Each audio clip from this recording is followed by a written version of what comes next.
여러분 안녕하십니까. 호사카 유지의 일본 일으키입니다. 한국의 언론들도 보도를 했습니다만은 서울 그리고 제주도를 여행한 스타낭 이르가라는 일본인들의 집단이 있었습니다. 이 사람들은 일본의 여성 헌팅 남성 그룹입니다. 굉장히 문제를 일으킨 것입니다. 그리고 이 집단의 또 하나의 문제점은 사실상 비즈니스다 라는 부분에 있는데요. 이러한 내용을 좀 보시겠습니다. 이 사람들은 자신들이 남파 집단이라고 말하고 있습니다. 남파는 일본 말이고요. 한국말로 남파라고 하면 뭐 다른 뜻이 될 수도 있지만 일본말로 남파라는 것은 그 여성 헌팅을 뜻합니다. 이게 간접적으로 한다라기보다 상당히 부드럽게 그러나 마지막은 여성을 성적인 놀이개로 하거나 그런 것을 목표로 하고 있는 게 남파라는 일본말. 여기서는 여성 헌팅 그 정도로 말씀드리고자 합니다. 자, 이 사람들은요 이렇게 뭐 일본 여권도 보이고 한국 원정을 간다 이런 식으로 공항에서도 사진 찍기도 했죠. 자, 이 사람들은 한국에 많이 왔다고 합니다. 문제가 된 9월에 한국 여행은 5번째라고 하고요. 자, 이 사람들이 이러한 내용을 X에 올렸습니다. 스타낭 이르가로 한국 원정 왔다. 일본말로 이렇게 나와 있거든요. 2박 3일로 성현도 해보고 2박 3일로 성현할 수 있나요? 잘 모르겠지만 미혼도 하고 자련도 하고 맛있는 한국 음식도 먹고 또 카지노도 한국에서는 외국 사람들이 들어갈 수 있으니까 들어가고 클럽도 들어가고 그리고 그 인터넷을 통해서 여성들하고 그 약속을 하고 만나자. 한국에 가면 할 수 있는 것이 너무 많아서 좋다. 이러한 내용을 그 X에 올린 거거든요. 자, 이들은 문제가 된 부분은요. 한국 여행 중에 찍은 사진이나 동영상을 SNS에 올려서 그 내용이 상당히 충격적이어서 소동이 확산되었다라는 부분입니다. 그룹 멤버들이 한국 여자 곤약을 위해 한국 원정을 다녀오겠습니다. 이런 식으로 X에 올리고요. 그리고 한국 입국 후에는 한국 국내에서 헌팅을 했다라고 하는 한국인 여성의 성적 사진이나 음성을 SNS에 올렸기 때문에 이것을 알게 된 우리 한국인들이 굉장히 분노하고 있는 상황입니다. 이 사람들이 대만도 갔다고 했어요. 대만인들도 이 스타낭 이르카에 대해서 굉장히 분노하고 있는 현재 상황입니다.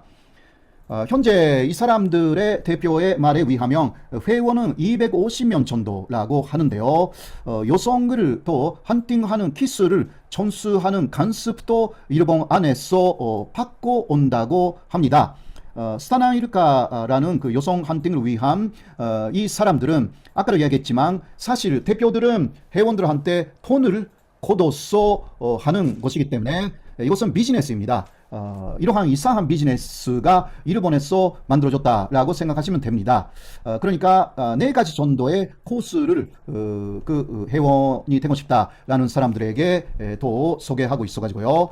그 코스에 따라서 그 금액이 좀 다른 거죠.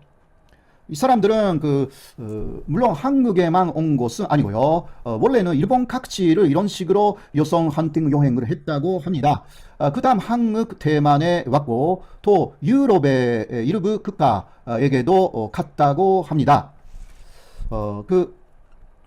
그리고 이런 일본인들의 행동은요, 사실 우리 한국에서 이런 것을 들으면 일제강점기 때 일본군 위안부 강제 연행 이런 것을 연상시키기 때문에 개념이 없는 일본인들의 행동에 한국 사람들이 분노할 수밖에 없다라는 거죠. 자, 그룹 대표와 부대표는 X에서 소동을 사과하기도 했습니다. 그렇게 하여서 무기한 발동 자제를 선언하기도 했는데요. 그래도 한국하고 대만 언론이 스타낭 이르카에 대해서 잇따라 보도를 하면서 비난의 목소리가 커지고 있는 것입니다. 그래서 여러분들도 여러 가지 뉴스에서 이것을 보신 적이 있을 수도 있지만 전혀 모르시는 분들도 있기 때문에 더 상세하게 오늘은 말씀드리고 있는 것입니다.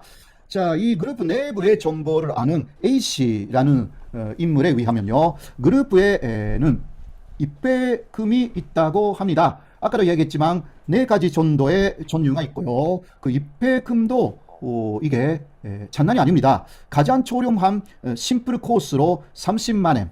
그러니까 이게 입배금이거든요. 그 이후 여러 가지 여행 비용이라든가 이런 것은 그 따로 내는 것입니다. 그리고 최상급의 플랜으로 하면 230만 엔.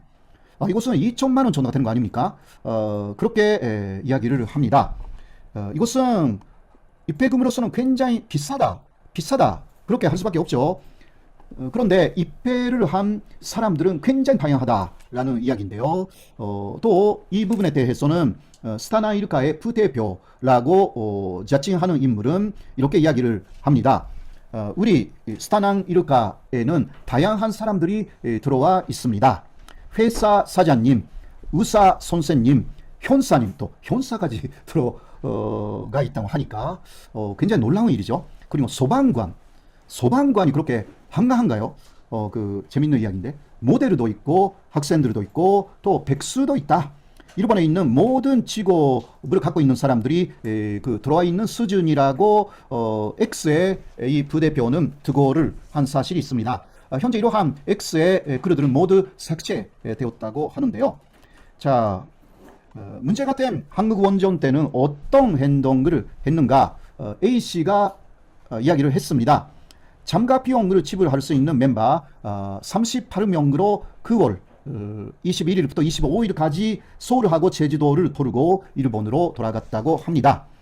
그 기간쯤 몇 개의 그룹으로 나뉘어서 행동을 하고 코리나 클럽에서 여성 헌팅을 반복하는 사람들도 있었다고 하고요. 그리고 틴다라는 앱이 있다고 하는데요. 제가 잘 모르겠는데 그 틴다라는 그 만남의 앱이 있다고 합니다. 그것을 사용하여서 여성하고 만나려고 한 멤버도 있었다고 합니다. 뭐 어떤 그 성적인 행위 중에 녹음한 여성의 음성이라든가 행위 후에 사진을 더 이 사람들이 X에 두고 했습니다. 그래서 문제가 된 거죠. 지난 10년간 매달 20만 원씩 꼬박꼬박 보험 넣은 김호구 씨. 40줄에 처음 병원 신세를 졌는데 과연 그 보장 금액은? 꼴랑 100만 원이요. 왜 이렇게 실망스러운 겁니까? 제가 뭘 잘못한 겁니까? 보험 손해보지 마세요. 최고의 전문가들이 본인에게 가장 적합한 보험으로 맞춤형 리모델링 해드립니다. 지금 바로 마이보험 체크하세요. 검색창에 마이보험 체크. 멤버들은 X뿐만이 아니라 디스코드라는 멤버용 채팅 툴이 있다고 하고 수정을 전혀 하지 않는 이미지, 동영상 등을 그 멤버끼리 공유를 하기도 했다고 합니다. 몰래 카메라로 여성을 촬영한 그러한 내용들도 있었다고 합니다. 그래서 사실 멤버들은 그런 그 디스코드라는 사실상 회원끼리 공유하는 SNS에서 여성 헌팅의 성과를 가시를 한다고 합니다. 그렇게 하여서 새로운 멤버의 가입을 유도하는 그러한 비즈니스 형태를 보이고 있다고 합니다. 이번에 문제가 된 가격간 투고의 대부분은 부대표가 했다, 이렇게 알려집니다. 아무래도 자신들의 비즈니스를 위해서 가격간 투고를 여러 곳에 한 모양입니다. 그리고 뭐 외국까지 가서 여성 헌팅을 하는 일본의 그 이상한 비즈니스죠. 그렇게 생각하시면 됩니다. 그리고 또 이 스타낭 일가가 굉장히 지능적으로도 뭐 범죄 집단이 아닌가라고 의심되는 부분은 변호사를 고용하여서 세미나를 그 회원들에게, 멤버들에게 제공하고 있다라는 사실입니다. 그것은 어떤 것이냐, 여성 헌팅을 하여서 성추행이라든가 성폭행 문제로 나중에 고소를 당할 가능성이 있기 때문에 그러한 문제에 그 전문가로 알려져 있는 변호사를 고용하여서 멤버들이 하는 여성 헌팅 혹은 몰래카메라 촬영 그런 것이 범죄 행위가 되지 않도록 변호사가 지도를 한다고 합니다. 이러한 변호사도 있으니까 상당히 문제가 되죠. 예를 들면 이거는 상당히 가격강 내용인데요. 이런 거예요. 여성의 옷을 벗기면 문제가 된다. 그렇게 하지 말아라. 여성 스스로가 옷을 벗도록 유도해야 된다. 이런 식으로 가르치거나 혹은 어떤 행위를 할 때는 여성이 적극적으로 행위를 하도록 유도해야 한다라든가, 그리고 행위 후에는 둘이서 사진을 찍어야 한다. 그러니까 동의하에 했다라는 증거를 다 남겨야 된다. 이런 이야기죠. 그리고 행위의 처음부터 끝까지 과정을 녹음해 놓아야 한다. 이러한 방법도 변호사가 직접 가르친다고 합니다. 그래서 나중에 여성들이 그때 술을 마셔서 기억이 없는 사이에 당했다라든가, 동의가 없는데 간제적으로 행위를 남성이 했다라든가, 이러한 말로 사실 고소 당한 사례가 꽤 있다고 합니다. 이건 아마 일본 내에서 그런 것이 꽤 있었던 모양인데, 그러나 문제가 되지 않도록 변호사까지 고용하고 있다라는 것입니다. 그러나 아무리 변호사를 고용해도 한국이나 외국에서 통하는지는 잘 모르겠거든요. 그들은 한국에 5번째 전도 왔고요. 기타 뭐 여러 곳에 갔다 아까 말씀드린 내용입니다. 자, 입국 간소화로 일본인들이 한국으로 쉽게 온다면 이러한 불량배들이 상당히 많이 들어올 가능성이 있다. 그것을 배제할 수가 없죠. 한국 정부 당국은 이런 것도 차유라고 방치할 생각인지 궁금합니다. 입국 간소화가 되면 일본의 입국 관리 관련 직원들이, 그러니까 공무원들이 한국에 산주하게 된다고 합니다. 1876년, 아주 옛날이죠. 강화도 조약 체결 후 일본인 공무원들이 조선의 여러 곳에 입국하기 시작했고요. 경찰관도 많이 들어왔습니다. 일본 쪽에서요. 이것이 연사관 경찰 제도라고 일본이 우기고 경찰을 많이 보내왔습니다. 다시 그렇게 되지 않는다고 하기 어렵습니다. 그러니까 입국 간소화에 대해서는 좀 더 면밀한 검토가 필요하지 않을까, 그렇게 생각합니다. 일본에는 한국에 오는 온갖 비즈니스가 있습니다. 그러한 비즈니스가 한국 안에서 엄청나게 많아질 것이 아닌가, 그러한 우려를 마지막에 말씀드리고요. 두 번째 주제는 여기까지로 마치도록 하겠습니다. 여러분 어땠습니까? 오늘은 그렇게 일본의 정치권의 화제와 그 사회적인 문제, 일본 안에서도 또 문제가 되어 있는, 일본 안에서의 문제는요, 외국에서 문제가 되어 있다라는 것으로 문제가 되어 있는 것입니다. 이러한 그 스타나 이르카에 대해서 오늘 말씀드렸습니다. 그리고 물건을 쇼핑하시면서 이 호사카 유지 일본 읽기를 후원하실 수 있는 그러한 스토어가 있습니다. 이 내용 마지막에 잘 봐주시기 바랍니다. 그러면 또 다음 주에 뵙겠습니다. 여기서 오늘은 마치겠습니다. 고맙습니다.